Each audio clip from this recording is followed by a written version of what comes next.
Greetings, fellow tarot travelers, tripping through the tetrahedral triptych of cards I shall lay before you. I'm Tarot Torch. And now it's time to bring our attention to the Ukraine. On April 22nd, 2019, Zelensky, a TV comedian turned actor and political neophyte, wins the presidency of the Ukraine. He received about 73.19% of the votes to the incumbent president's 24.48%. So it was a landslide victory. And unlike in most of the elections in Ukraine's post-Soviet history, Zelensky appears to have won both in Ukraine's west and east areas that have been traditionally polarized. So this is a big deal election. And after decades of inadequate government riddled with corruption and being ineffective, and with Yanukovych having fled to Russia with federal monies, it's about time someone's elected that the people actually like. Now, there were 39 candidates at the time, but you see, in Ukraine, it's not so much what the people think, it's what the industrial elites known as the oligarchs think, because they're the ones that will fund the elections. And the Ukrainian industrial elite, Kolomoisky, supported Zelensky during the election, as did the youth who were the Maidan rioters who now want a better economy by returning to relations with Russia. Now, Zelensky beat Poroshenko, who was the incumbent. I know there's a lot of Russian-Ukrainian names here, but bear with us. Poroshenko was from the confectionery business, and he succeeded Yanukovych, the one who fled Russia with the money and lost in the Maidan coup. And he succeeded Yanukovych in the 2014 coup, which followed violent street protests. Now, Poroshenko had pursued during his time in office anti-Russian Maidan policies because he was the leader and instigator of the Maidan revolution, which overthrew the corrupt Yanukovych Russian government. And what he did is he wanted to be very anti-Russian because it was a new founded government.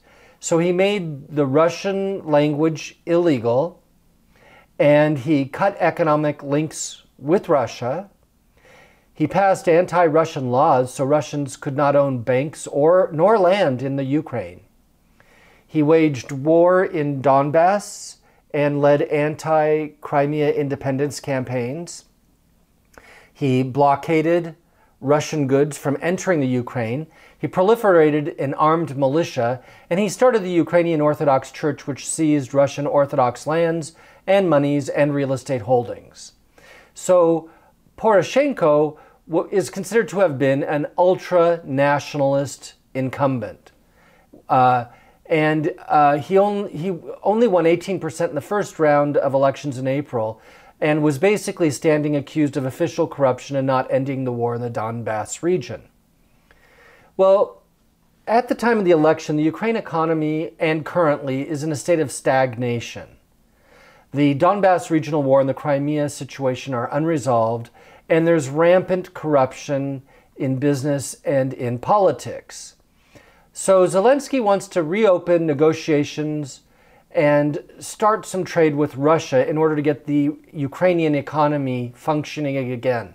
And this may mean reversing some of Poroshenko's work. And there is basically in the Ukraine right now a rejection of traditional politics. I mean, how can you guess? They just elected a comedian. But, you know, think about it. They had Yanukovych's party, who was overthrown in the Maidan Revolution. And those people voted for Zelensky. And then during the rule of Viktor Yanukovych, prior to the Maidan street protests that brought Petro Poroshenko to power, they had a deputy minister, Bogdan, who was then responsible for anti-corruption policies, but it didn't work. So the voting public is basically disillusioned. They're disillusioned with Yanukovych and the Russian-backed government. They're disillusioned with the ultranationalist Poroshenko and his corruption. And so, Yanukovych's party, which wants basically Russia back in power, supports Zelensky because he's willing to open the door to Russia. And Russia in general supports Zelensky, hoping to reinforce the Minsk Accords, thus ending the war in the Donbass region of eastern Ukraine. It would also federalize the Ukraine into an acceptable governmental structure and halt NATO and EU unification for the Ukraine. The Minsk Accord forces the forming of a new Ukrainian constitution, which leads to a new federalization which will disenable NATO and the EU. Now, Zelensky, well, he's not pro-Minsk. Russia's pro-Minsk. It plays right into Russia's hands. And here's Zelensky, who will have to face a parliament opposition because he has no political party nor any party structure of his own to support him. He has to work basically entirely from garnering party coalitions of other parties to pass any legislation. And his election promises are very different than viable programs, and under circumstances of past incumbent, promises were easy to make, but now let's see what he can do with those promises. Now, Zelensky wants to cut the link between the presidency and the judiciary to end corruption. His platform was anti-corruption, but, which oligarchs will he side with? I mean, there's the oligarch that owned the TV station where he gained his fame. How much pull will that gentleman have? And so, we all wonder how real his claim to be anti-corruption will be in the end. East Ukraine and Donbass region of Donetsk and Lugansk is now in the middle of a 5-year war. So after the election, what Russia did is they promptly offered citizenship to all the people of the Donbass region of Donetsk and Lugansk, known as the DPR and the LPR. And this caused Ukraine to demand an emergency United Nations Security Council meeting, which is called the UNSC meeting, and the Ukrainian parliamentary meetings as well. Putin offered citizenship to, quote-unquote, allegedly trapped Ukrainians who are seen as traitors and separatists by Kiev because they voted for Russia. They didn't want a corrupt Ukrainian government that was bound for poverty. They wanted the wealth of Russia, and they're mostly Russian speakers in that region. Well, the Russian envoy to the United Nations meeting kept pushing the Minsk agreement, stating that this action does not violate the Minsk agreement. This is what Vasily Nebenza, the Russian envoy to the UN, said when talking about the offering for citizenship to the people of the Donetsk region, of the Donetsk and Donbass region and Lugansk. Zelensky's envoy to the UN disavowed the Minsk agreement. Zelensky refuses to recognize the rights of the Donbass. Zelensky has made speeches that rescind amnesty in the Donbass region and thus cancels the Minsk agreement. Kiev wants to see the people of the Donbass region as traitors and separatists. And, both sides are making a valid point. Now, neither Donetsk nor Lugansk was allowed to vote in recent elections. People have not received paychecks, social security services, nor pensions for 5 years, and they live in the middle of a war zone. They speak Russian, and they want the wealth of Russia, and they want to side with Russia. But from Ukraine's point of view, they're traitors. It would be like, a lot of people in California speak Spanish. In 50 years, Mexicans may be the #1 ethnographic group of California, and what if they wanted to join Mexico? They might be viewed as traitors by the people of Kentucky. And so this is the kind of thing being faced in the Ukraine. Now, Putin published the granting of citizenship and citizen rights to the Donbass people on his official government website claiming human rights issues. And this fast-tracked Russian citizenship. And evidently, according to Putin on his website, this does not violate the Minsk agreement. Remember, the Minsk agreement ends the Ukrainian blockade of Donbass. It grants Donbass independence. It forces the Ukraine to write and pass a constitution, and it establishes regional peace. The Minsk agreement has not been signed nor passed in the Ukrainian government. And it does indeed halt NATO and EU unification for the Ukraine. So this is basically agreement written by Russia that's being hoisted onto the Ukrainian people, and certainly it does not play in their favor.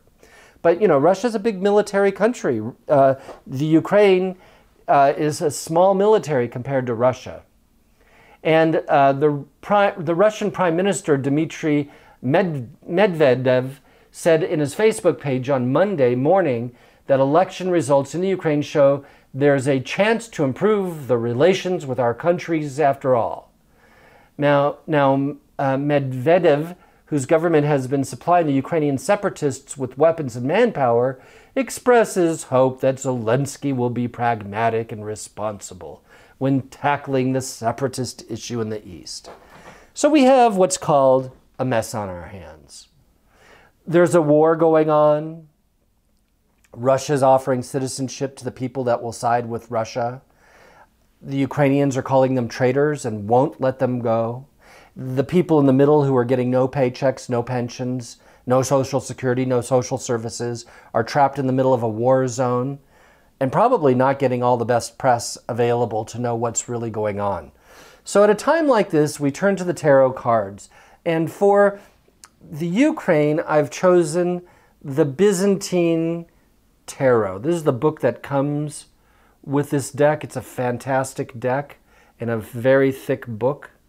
And I really recommend this book to everybody. And it's not just the book, it's the deck of cards that comes with it. It's a beautiful deck. And it's a deck by John Matthews and Sela Conway. And this deck is Byzantine, which is pre-Russian Orthodox, pre-Ukrainian Orthodox. It's an ancient deck, but there is no Ukrainian deck. So this one does apply to the Ukrainian Orthodox Church, the newly founded church.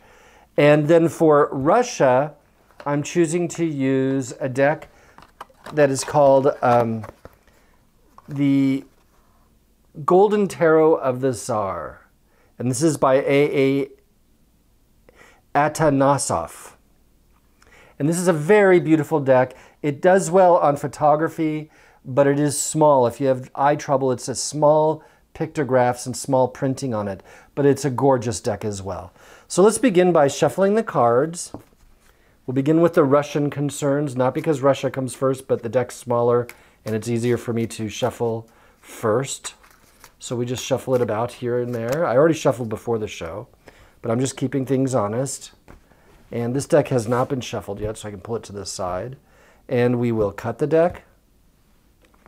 And we will put it to the side here in the camera view. But we got to have as much space as possible, especially for the big Byzantine cards. So we're just going to go like this so everybody can see the cards. And here's the Byzantine deck. I really, really like this deck. I like both of these decks, actually. I mean, I don't know why, but I just really think Byzantine art is so beautiful. Okay, so that's a little bit of a shuffling. Remember, I shuffled these decks before the show happened, and I really think it's important to have a well-shuffled deck for a show because I want to see what the cards will reveal in its own little mystery circle. So we put the cards here. They've stayed in view. There may only be a corner showing, but they're in view. So the first card, which will be for the Ukraine, is, whoops, I got two cards, is, oops, the deck's upside down, not me. I'm not upside down today, it's the deck. Fortitude. Well, this is the Strength card. And as you can see, there's an angel being lifted and helped and assisted by an individual. Or perhaps the individual is being helped by the angel. But there's a mutual support here. So we have some kind of mutual support going on that is giving strength and fortitude to the Ukrainian people. And that's the past. In the present, we have the Five of Coins, which is a card of poverty. It's really a transitional time economically. It doesn't necessarily mean poverty. You know, poverty is a worldly condition. And when things are really low, there's no place up but up. And when you're up at the top of the mountain, there's no place but down. So it's a worldly condition, and it doesn't mean that poverty is a permanent condition. It just means that there's a great deal of economic suffering currently in the Ukraine, and especially the Donbass region of the Ukraine. And the outcome is the Ace of Coins. This is the future card. And this couldn't be better. This means that not only will there be economic prosperity in the Ukraine, but that the Ukraine is going to find its path and its role and its place in history and in the world of nations. It's going to become, or in the future, in the near future, the regional stability force that it wants to be. It's not going to any longer be just a servant of Russia or a slave of America. It's going to find its true pathway and its true national identity. Well, that's a wonderful outcome. And so we go from a higher arcana down to a very low coin card, and then to the supreme coin card, which represents the entire suit of coins. Well, I think that this is very propitious for the Ukraine, and it speaks very truthfully to what they're going on. You see, the Ukraine in the past did have assistance from Russia. And whether that was good or bad during the communist years, I mean, we can sit there and debate it, but there was support. And then the Ukraine had support from America and Israel and the EU. And so in the past, the Ukraine has had its assistance, it's had its help. And now the Ukraine may be impoverished, but it's beginning to stand on its own 2 feet. And even if it enters the EU or not, or whether it joins in NATO or not, it does so as an individual nation state. This may be a card of poverty, but the 2 individuals are standing on their own. They're not being assisted. And there's a great deal more strength involved with this card in overcoming the difficulties and suffering of economic repression and the worldly conditions of poverty and the difficulties inspired. And you know, right now, the Ukraine needs to set up trade deals. It needs to set up an economic system that works. You know, saying that they're going to be friends with Russia, I mean, this is just like, you know, Nepal saying they're going to be friends with China. They don't really have a choice. They don't have the military ability to confront the supernation that's above them. They have to kowtow a bit, but they don't have to give up their national identity. And this is a card that speaks of the acceptance of poverty for the sake of self-determination. So the difficulties in the Ukraine are not unmerited.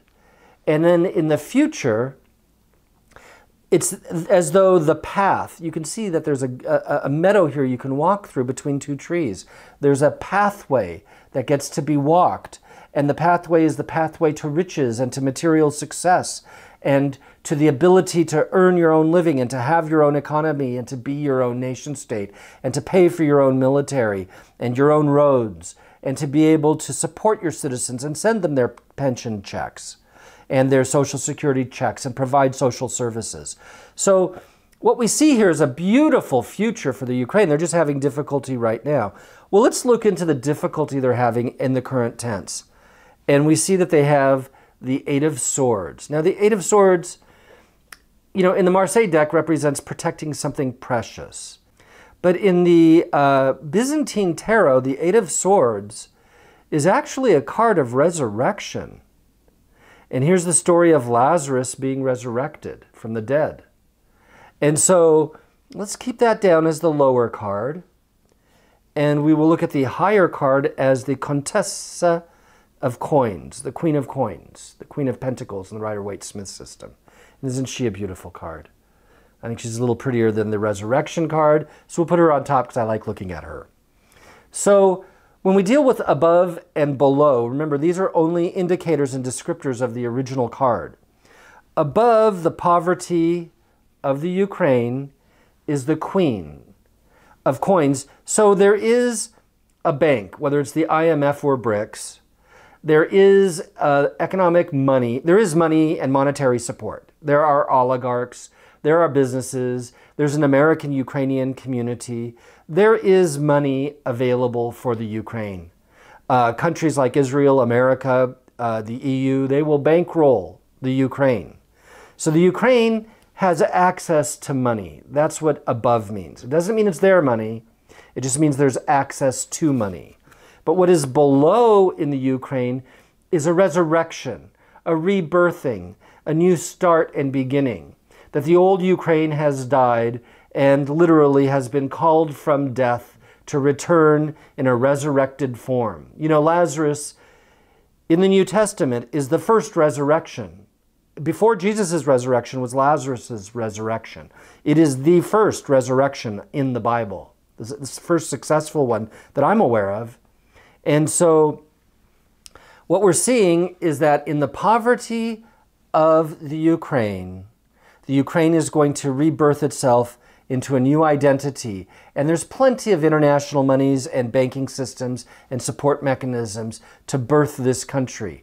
It's just a matter of the Ukraine establishing a system of trade and contracts and establishing covenants and establishing treaties and establishing trade deals. And even if they want unification with the EU and with NATO or with Russia, all of this has to be done through contractual basis. So the fundamental truth is the key to leaving this impoverished state and finding their way out to their great material wealth is going to be through contractual obligations. But there certainly is enough bankrolled money for this new resurrection of the country of the Ukraine. Now let's have a look at this bright and cheery future. At the bottom of it is the Ace of Swords. And you know, in some decks, the Ace of Swords is a descending sword.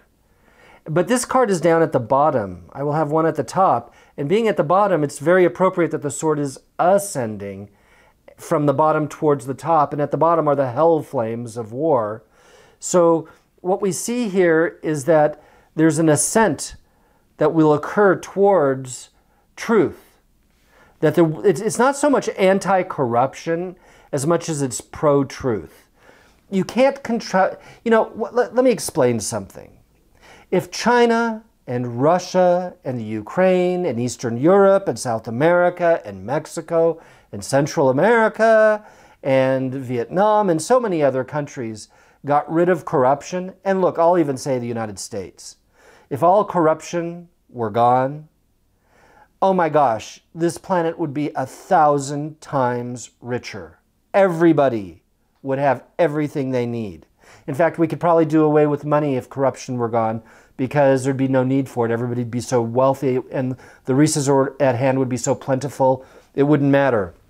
And this, you have to understand, is the sword of truth. And the aces represent the entire suit. So here's the sword of truth and the sword and the coin of wealth and prosperity representing a true path in life. Oh my gosh. I mean, this could not be better for the Ukraine. Well, let's see what's above it all. And it's the moon. And the moon is a peculiar card to have above. To have truth below and the moon above. This is quite a peculiar card. The moon can represent insanity and dreams and ideals and hopes and aspirations and art and a sentiment, a public sentiment. The feeling of nationalism when people cry when the national anthem comes forward. But the moon is not realistic. It's hopeful, but not realistic. And truth is also something that is hopeful and not necessarily realistic. But the Ace of Coins is realistic. It is absolutely an earth sign. It is pragmatic, fundamental, and basic. And so what we're seeing here is a hopeful state for the Ukraine if they can deal with truth. And truth, it's not that you get rid of corruption. It's that you begin to live in truth. That's how it works. If people could make a vow to tell the truth and to be truthful and to be honest, if everybody in the Ukraine made such a vow, that's how it begins. You don't end corruption, you begin truth. Maybe that's what the resurrection card is for the middle. Now, let's quickly look at Russia's cards. I'm just going to place two. One in the past and one in the future to see how they interact with the Ukraine. And the first card is the Three of Coins, which represents labor force. And the second card is for the future, the Hermit. So the Russians have always viewed the Ukraine as a cheap labor force, a place where they could dump their waste, a place they could use for raw resources or for the processing of raw resources, where they could underpay people and take advantage of them, and then have their products brought to Russia where they're resold at a higher price. That's how the Russians have always viewed the Ukrainians. Someone to take advantage of in the workplace. which is really strange because Russia's founded on the Communist Revolution, which is all about the workers' revolution and workers' rights. So it just seems strange that they would see them as a labor pool and not as human beings. And then we look to the future and we have the monk card. Now the monk card, this is a very sophisticated and complicated card. And I just want it to be clear that the monk is looking towards the path that the Ukrainians will forge out. You could say he's looking down at it if you put the parity level. But he is looking in this direction of the coin. So the Russians actually are not opposed to the Ukraine standing its own ground and being its own person, being its own nation, and being able to somehow withstand all the abuse Russia wishes to dole out. If the Ukrainians find their material path and find their integrity, find their truth, and walk forward into their new resurrected country, the Russians will honor that. They don't have a problem with it. In fact, they would probably admire it greatly. You know, they set out their traps, they set out their ploys, but honestly, if the Ukraine can overcome all of them, the Russians will acknowledge that and consider them not someone who they can make subservient, but someone who they can honor as fulfilled with correct integrity. You know, the hermit is someone who is dealing with the deeper truths in life. It is considered to be a stronger death card than death itself, because the hermit's celibate and doesn't reproduce children, and that does kill off future generations. But the hermit card is not like a warring kill them all card. It's more like let's find out the mental pathway and sacrifice concupiscible faculties for this spiritual or mental pathway. And so the Russians are using advanced analytics to try to trap the Ukrainian people. And they're going to use advanced ploys, and they may even place military and do a military aggressiveness towards the Ukraine's eastern Ukraine, Donbass region. But it's the monk. They're not planning to bloodbath the region and take it over at all costs. They're willing to test the waters. But if the United States, if the EU, if Israel, if other countries come forward on behalf of the Ukraine, the Russians will back off. The hermit is not a militaristic card. It is a card of inquiry, testing the ground, seeing what they can get away with, seeing what is the mettle of these people that call themselves the Ukraine. So the Russians are basically inquiring and wanting to know more about this region, and they're doing so by testing the region. Now, the Crimea will be an unending problem.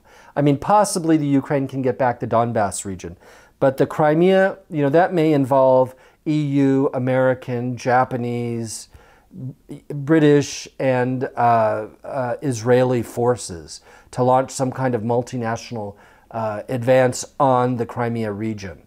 And that would be shameful, because then the Ukrainians would inherit basically a bombed peninsula and a missing bridge, more than likely. But it might expand the Ukrainian territories onto the other side of the bridge and to where and annex some of the Russian lands as a buffer zone.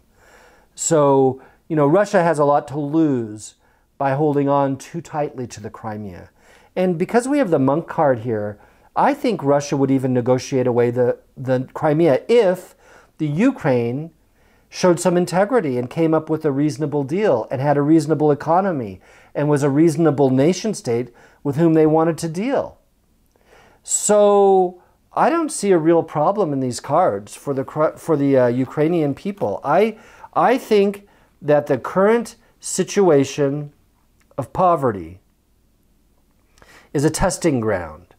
It's a place of purification. And it's a place where, in order to resurrect their country, the Ukrainian people have to find their own integrity. All the people of the Ukraine need to make a vow of honesty and a vow of integrity, and they can go into their Ukrainian churches or other religious centers. They can go to a government office. I think everybody in school, everywhere, should sign a piece of paper and a document stating that they make a vow to be truthful and honest in all their dealings with other people. I think, you know, that's the beginning. That's how you end corruption. You can't legislate corruption out of the hearts and minds of the people.